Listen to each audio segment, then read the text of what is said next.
Donc, cette session est enregistrée, c'est pour ça qu'il y a une préférence de ne pas avoir les visages des participants pour le droit à l'image. Voilà.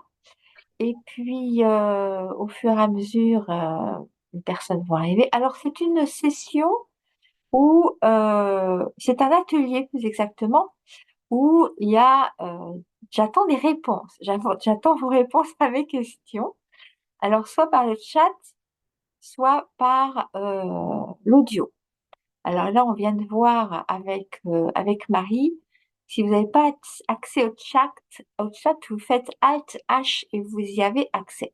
Alors, dès qu'il y aura une réponse sur le chat, je la lirai oralement pour que tout le monde puisse en profiter. Donc là, il est 19h03, nous allons commencer. Merci d'être là et bienvenue à tout le monde.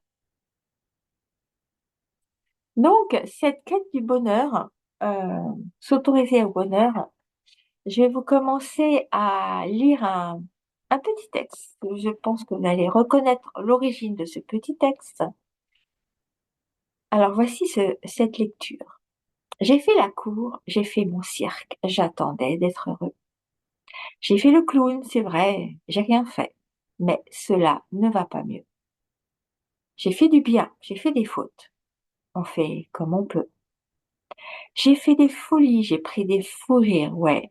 Je croyais être heureux. C'est une bougie, le bonheur. Ris pas trop fort d'ailleurs, tu risques de l'éteindre. On le veut le bonheur, on le veut. Tout le monde veut l'atteindre. Il ne fait pas de bruit le bonheur. Non, il ne fait pas de bruit. C'est con le bonheur, ouais. Car c'est souvent après qu'on sait qu'il était là. Donc je pense que vous avez reconnu l'origine de ce beau texte. Et du coup, avant de discuter du bonheur, comme justement, on ne sait pas trop ce que c'est, on cherche, mais on ne sait pas trop ce que c'est. On va essayer de définir ensemble ce bonheur.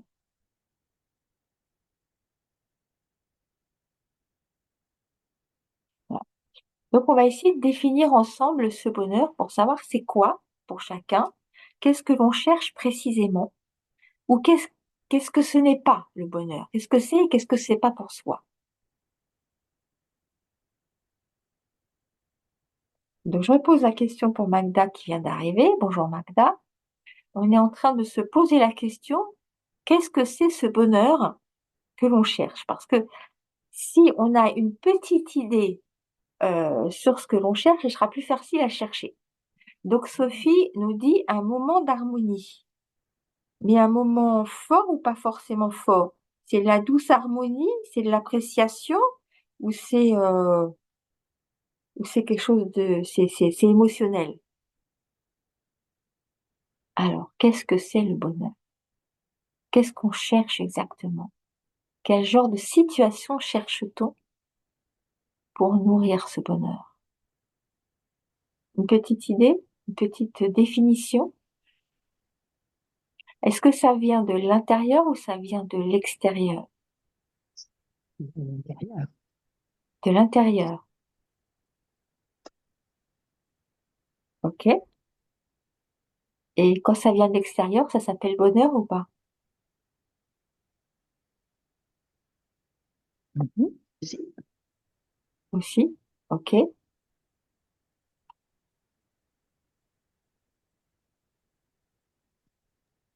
Est-ce que, oui?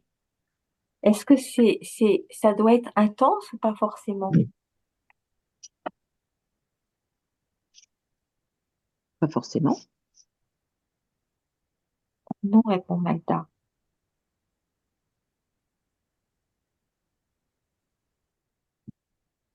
OK. Pourtant, on se souvient sûrement de scènes dans lesquelles on rencontre quelqu'un, ça fait très longtemps qu'on l'a pas vu, euh, voilà, ou à un spectacle, voilà. Et on semble être heureux à ce moment-là. C'est ce genre de bonheur. Voilà, voilà. Donc là, c'est Fabienne. Fabienne, j'ai désactivé ton micro. Tu veux parler, tu Ah non, reviens. désolé, excuse-moi. Il n'y a pas de souci. Donc, nous sommes en train de définir ce bonheur parce que chercher le bonheur sans savoir trop ce que l'on cherche, ça va être compliqué de trouver, en fait. C'est la malice, ça. C'est la logique des choses. Donc, c'est un moment d'harmonie. Donc, c'est l'harmonie, ça correspond à une valeur de l'être, de l'âme. Donc, c'est un moment intérieur. C'est un moment peu intense. Et pourtant, nous vivons des moments de bonheur intenses et extérieurs. Et du coup, voilà, euh, quel est le rapport entre les deux? Quelle est la priorité? Y a-t-il un qui correspond plus au bonheur que l'autre? Un moment où on se sent en paix, effectivement, Sophie.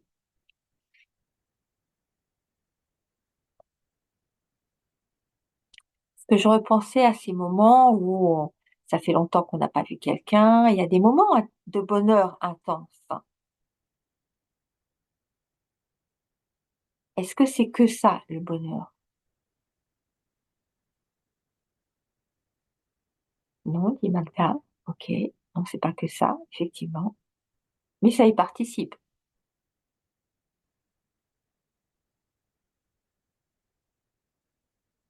Et du coup, ce genre d'événement,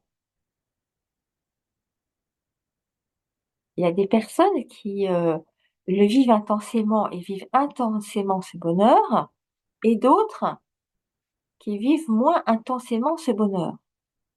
Pourquoi? Alors que c'est le même événement, pourquoi il y a une variété de réactions et et de, de, d'intensité de bonheur quand on vit la même situation?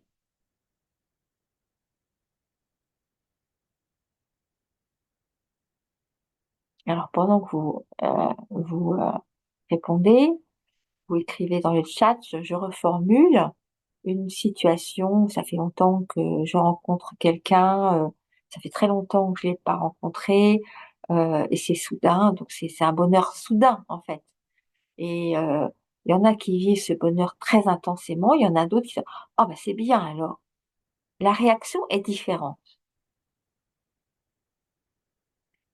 Donc pour Magda, ce sont des pensées parasites qui peuvent altérer ce bonheur et du coup, on en ressent moins l'intensité.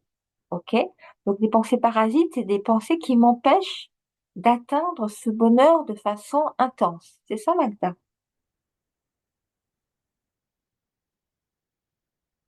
Alors le bonheur, Sophie répond, le bonheur, c'est aussi voir un papillon voler, voir des animaux jouer, un enfant rire. Des bonheurs simples. OK, Magda? Par exemple, si je vois un ennemi, donc date, vivre le moment présent des retrouvailles, ne pas penser au futur. Mhm. Donc ça veut dire que, si je comprends, si je veux résumer un peu la situation, lorsque j'ai un événement soudain qui a priori donne un bonheur potentiellement fort, euh, j'ai besoin de me déconnecter des pensées parasites, déconnecter des pensées sur le futur incertain pour pouvoir vivre ce moment fort, effectivement. Et Sophie rajoute que le premier bonheur, ça serait aussi de voir un papillon voler, voir des animaux jouer, un enfant rire, c'est-à-dire des bonheurs simples, intérieurs. Je parlerai de, le mot ne vient pas, ça va me venir, de contentement, d'appréciation. Et si un bonheur qui s'apparente à l'appréciation simple des choses, qui s'apparente à vivre un bonheur depuis l'intérieur, dans une certaine continuité. Alors, il y a un nouveau message. Oui. Pouvait me faire vivre intensément un bonheur soudain, comme une cerise sur le gâteau. En fait, une cerise sur le gâteau a besoin du gâteau sur lequel la cerise est posée. Une cerise sans gâteau, c'est presque moins bon, je dirais. Et donc, cette quête du bonheur, ça serait plutôt, vous allez me dire si vous êtes d'accord avec cette conclusion par rapport à ce que nous avons échangé, ce serait plutôt une recherche d'une appréciation en étant le plus possible dans la constance, dans cette harmonie. Je reprends le mot harmonie que Sophie avait dit au départ, le mot, l'appréciation des choses simples. Et si ce bonheur, c'était simplement ça, en plus, il pourrait y avoir des pics de bonheur très positifs. Et comme euh, cette recherche d'appréciation comprend le fait que j'ai moins de pensées parasites et comprend le fait que je suis moins court-circuitée par ces pensées du passé, ce serait ça en fait, cette recherche de bonheur. Est-ce qu'on peut partir sur cette base-là? Et du coup, cette recherche d'appréciation, je pense au mot harmonie que j'aime beaucoup.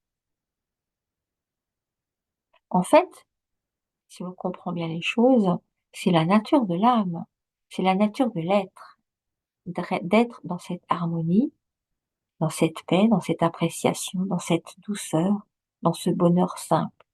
C'est notre nature naturelle.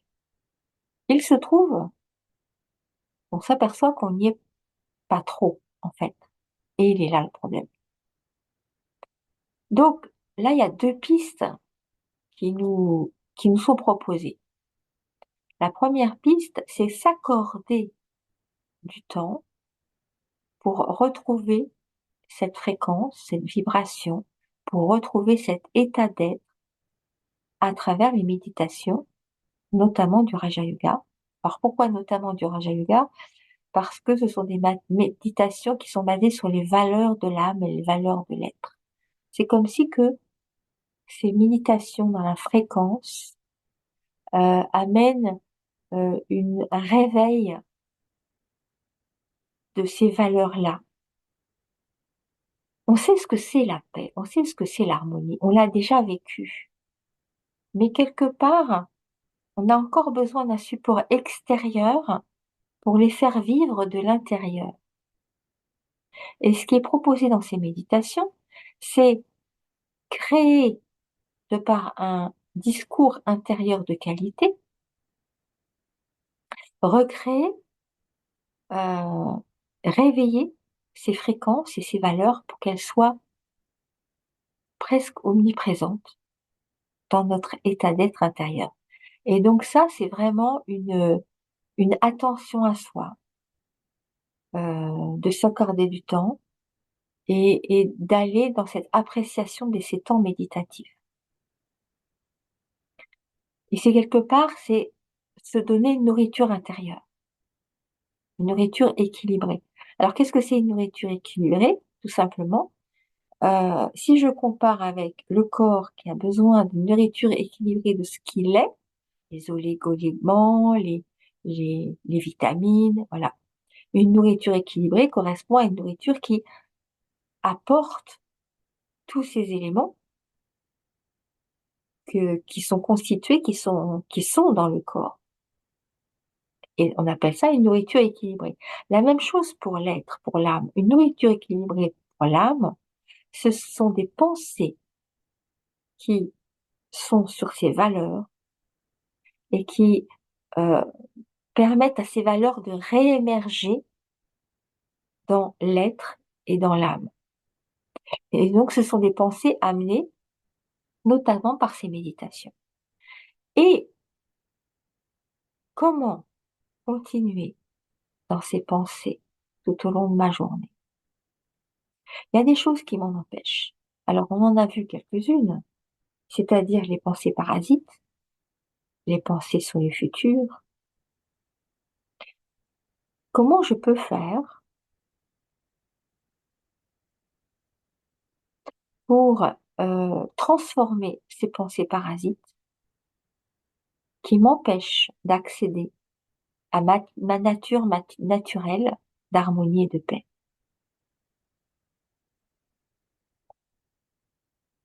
Donc là, on est dans un espace de compréhension et de transformation de mon espace personnel. J'observe, on l'a dit en même temps, merci Magda,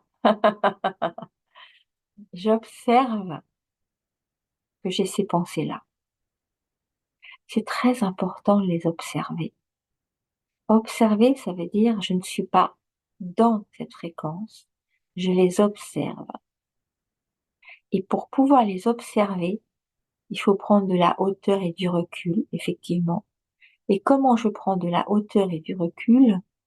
En étant suffisamment nourri. Moi, l'être, moi, l'âme, en étant suffisamment nourri.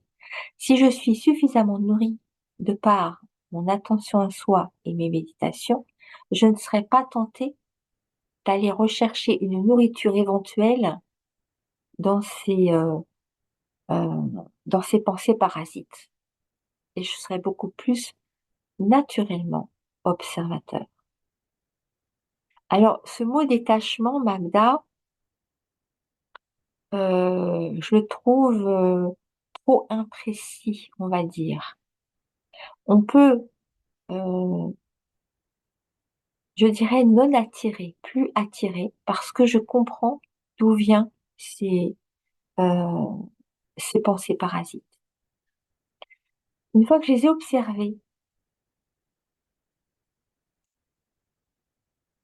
j'essaie de comprendre d'où elles viennent, sachant qu'une pensée, c'est la partie immergée de l'iceberg. C'est la partie que je peux voir de l'iceberg. Tout ce qui est en dessous, c'est l'inconscient, c'est le subconscient, c'est des fonctionnements, c'est des mémoires émotionnelles, c'est euh, tout ce qui fait que, tout ce qui m'a construit jusqu'à présent et qui fait qu'aujourd'hui, j'ai automatisé un mode de pensée. On va penser des pensées parasites, par exemple, vu que c'est un exemple qui a été donné. Les pensées parasites, donc le mot parasite montre bien qu'elles sont inutiles, mais nonobstant, j'ai un automatisme qui continue à les créer, même si je sais que c'est inutile.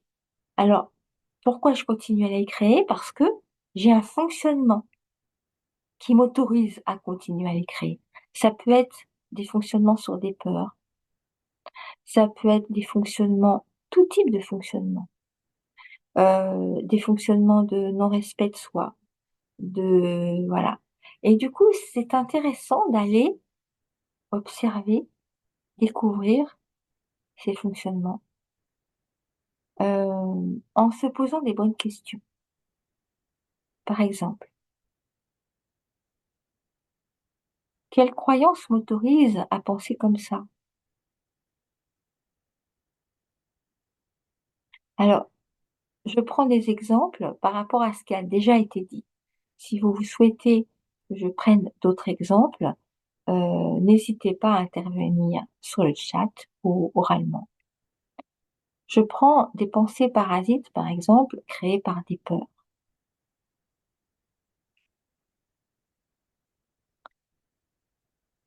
Toute situation que je rencontre, si je n'ai pas acquis petit à petit la confiance en soi et la compréhension que ces situations sont là pour m'apporter des informations sur une transformation possible, je vais avoir peur. Donc, non, je dois réapprendre à comprendre la situation qui m'arrive. Une situation qui m'arrive, si je la prends comme une information que j'ai quelque chose à comprendre sur ma transformation intérieure, j'aurais beaucoup moins peur que si je la prends comme une situation qui est là pour m'embêter et qui est là pour me déstabiliser. Déjà, c'est un autre, deux points de vue différents sur une situation qui vient vers moi.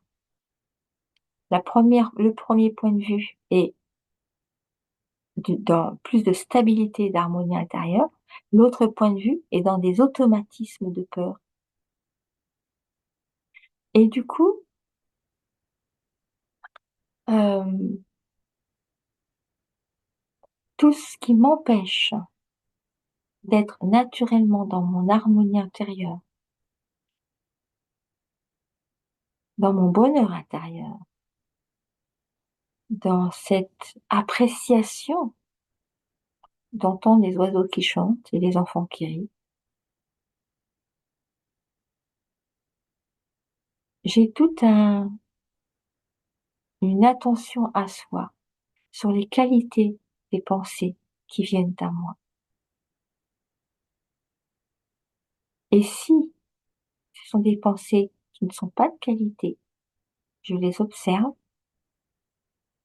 et à un moment donné, je fais un travail sur ces pensées pour savoir d'où elles viennent. Quel est l'automatisme qui est produit derrière? Et en ayant une bonne nourriture à travers les méditations, je suis à même d'être stable face à cette observation et ce travail intérieur. Et petit à petit, à force de balayer ces pensées parasites, je nourris naturellement mes pensées d'appréciation.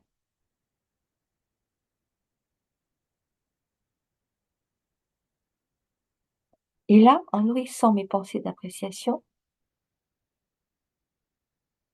j'ai ce bonheur intérieur. On disait que ce bonheur, un, un- c'est, ça vient, la graine est intérieure. C'est peu intense, certes,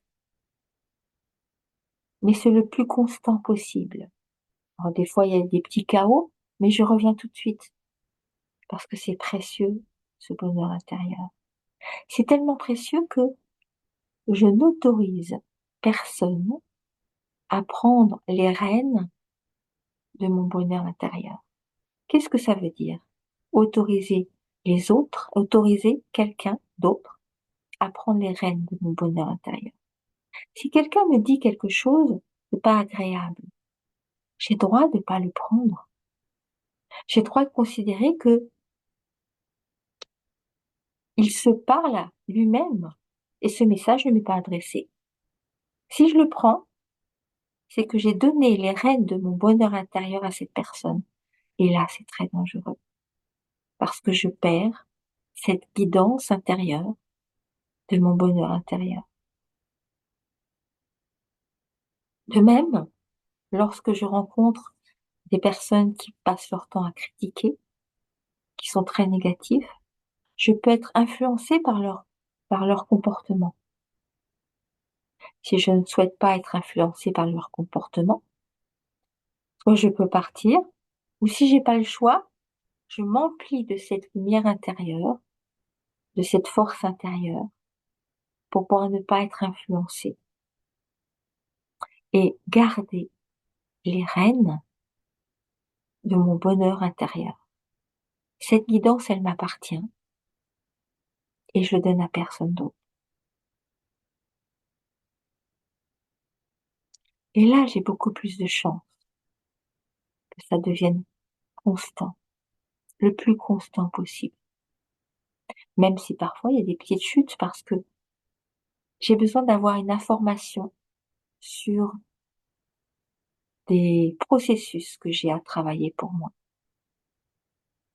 Par exemple, je rencontre une situation, je vois quelque chose, je vois que ça me fait un petit peu de peine. Je vous donne un exemple. Je suis dans un bus, il y a un enfant qui bouge beaucoup, Sa mère n'a pas beaucoup de patience, lui fout une claque. C'est une situation qui ne me regarde pas, mais je suis touchée. J'ai une petite peine.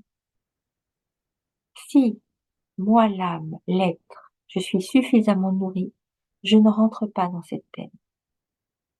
Mais par contre, je la prends comme une information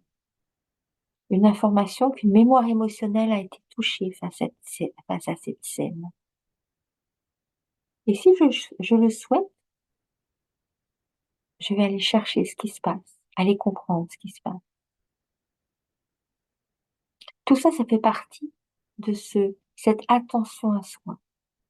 C'est comme le respect de soi-même que je construis brique par brique, transformation par transformation, belles intentions par belles intentions.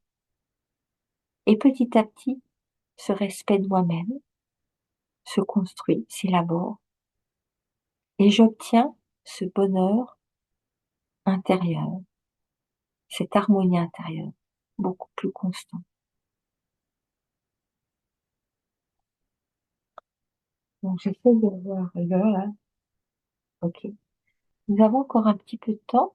Souhaitez-vous, est-ce que ça a pu répondre à certaines questions sur le thème, s'autoriser au bonheur?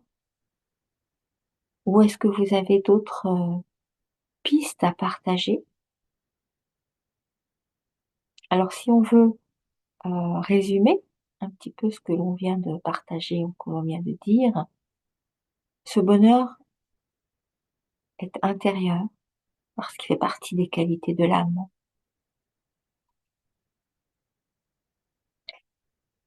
Donc ce bonheur est intérieur parce qu'il fait partie des qualités de l'âme naturelle, de douceur, de paix, de bienveillance, d'harmonie. Plus j'apporte une nourriture adéquate, harmonieuse, équilibrée au niveau des pensées, plus moi l'être, l'âme, je serai naturellement dans ma fréquence, dans ma nature naturelle. Et plus je serai en aptitude d'être observateur de toute transformation qu'il y a à faire dans mon histoire, de tous ces automatismes qui me poussent, de tous ces automatismes qui me poussent dans ces pensées parasites. Pour celles et ceux qui viennent d'arriver, cette session est enregistrée et du coup sera accessible sur YouTube pour pouvoir écouter ce que nous avons partagé au début de cette session. Et du coup, quand je suis dans cette harmonie, lorsqu'il y a un bonheur soudain de quelqu'un que je vais rencontrer,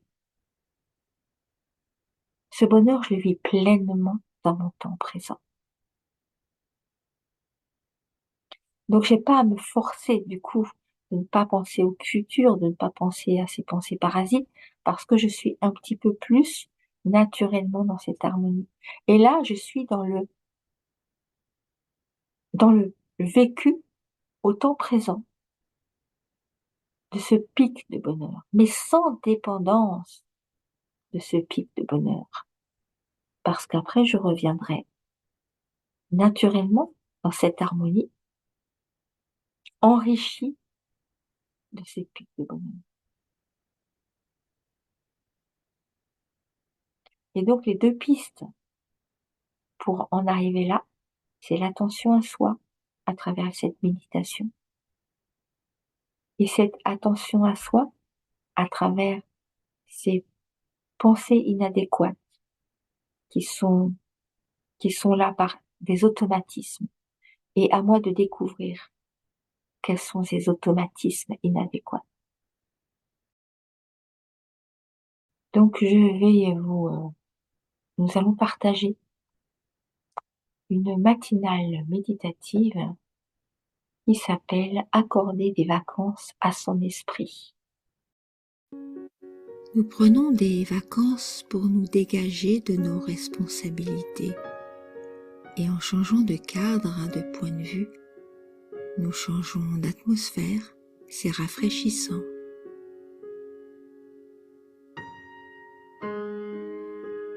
L'art du rafraîchissement consiste à prendre en charge son atmosphère intérieure et à apprendre à la modifier à volonté. Nous y parvenons en changeant l'énergie qui est en nous, en faisant une pause dans la vie quotidienne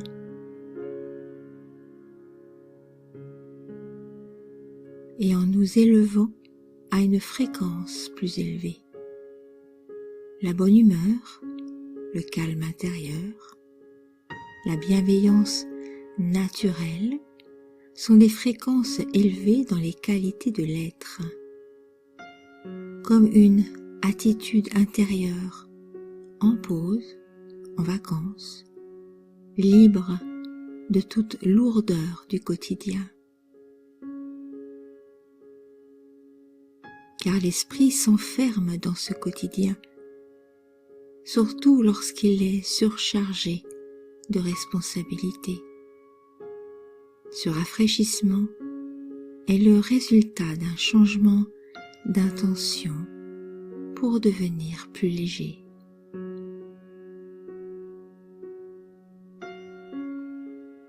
Le célèbre Pythagore des temps anciens a décrit la vie comme un équilibre entre trois éléments essentiels, le moi, les autres et le divin ou la vérité.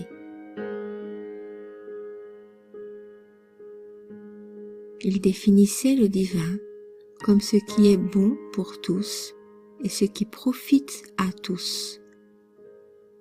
La santé, le bien-être, résulte de l'équilibre parfait entre ces trois éléments.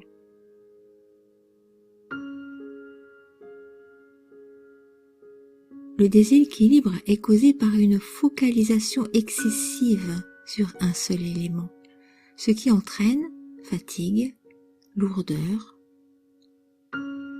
Une focalisation excessive sur le soi rend lourd et égocentrique. On se coupe alors des autres et du divin. Un déséquilibre courant consiste à accorder trop d'importance aux autres, notre travail, nos enfants, au détriment de nous-mêmes. Nous nous coupons alors ainsi de notre vérité, de notre fréquence plus élevée. Le moyen de se ressourcer est de se connecter au divin et d'élever son énergie jusqu'à son but le plus élevé en comprenant sa propre vérité et non celle qu'il vous est imposée par les autres. Fixer une intention d'apprentissage est nécessaire pour se ressourcer, pour se réinitialiser à un niveau plus équilibré, plus léger, d'une énergie nouvelle qui lave les vieilles idées et les vieux schémas. Il y a en soi une ressource qui peut s'infiltrer dans l'immédiat et apporter quelque chose de différent, de frais, de nouveau. Cet apprentissage du soi passe par une conversation intérieure, bienveillante. Souvenons-nous d'un moment où nous avons su rester légers tout en apprenant et en faisant des choses intéressantes. Ressentons comment cela s'est passé.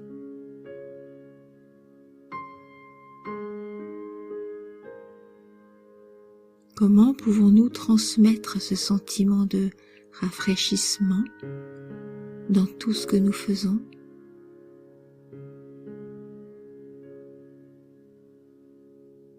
Dans quel domaine de la vie aimerions-nous rafraîchir notre énergie?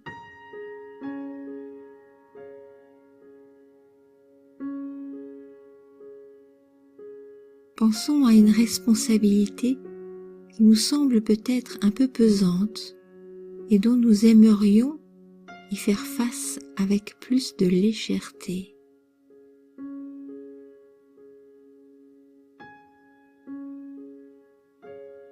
Ressentons une grande inspiration que nous avons pour nous-mêmes, car les réponses sont en chacun.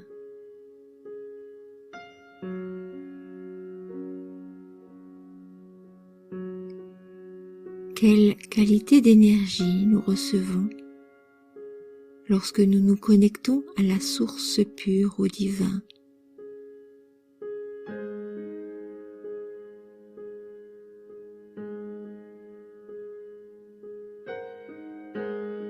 Moi, l'être de lumière, de valeur,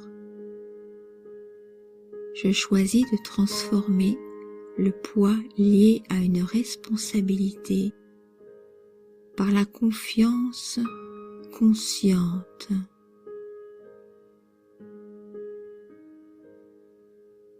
Cette part de moi-même qui ressent, écoute l'intuition.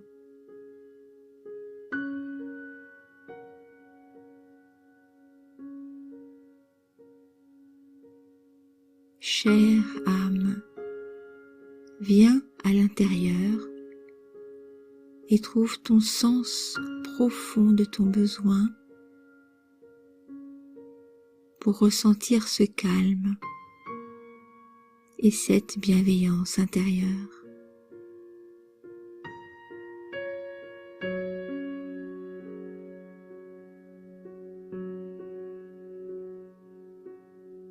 Cher être, cher enfant bien-aimé, la source, le divin, te demande de te souvenir que tu peux recevoir à tout moment cette énergie que je t'envoie, qui te nourrit en plein cœur de ton histoire de vie.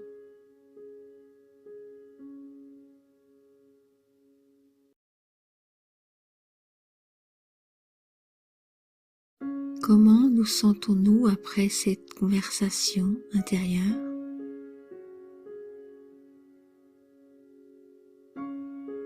Est-ce possible d'y revenir régulièrement?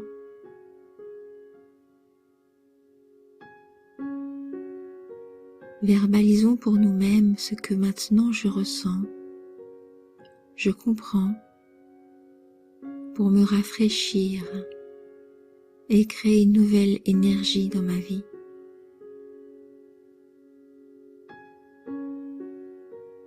C'est le message issu de mes aspirations du divin qui me fera danser tout au long de ma journée et des journées suivantes.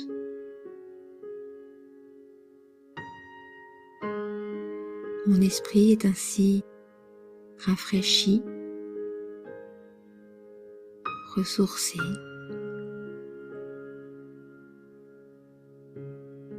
comme en vacances.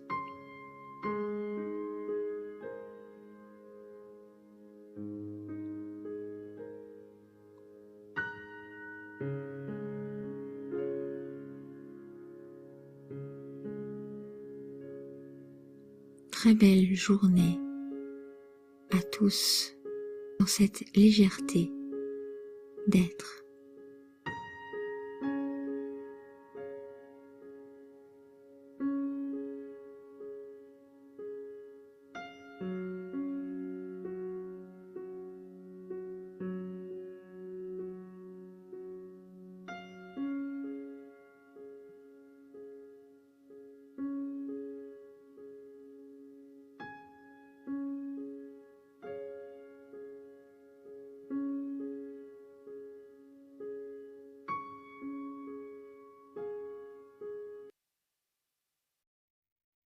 Merci pour ces partages. Et je vous souhaite à tous une très belle soirée. Merci. Merci beaucoup.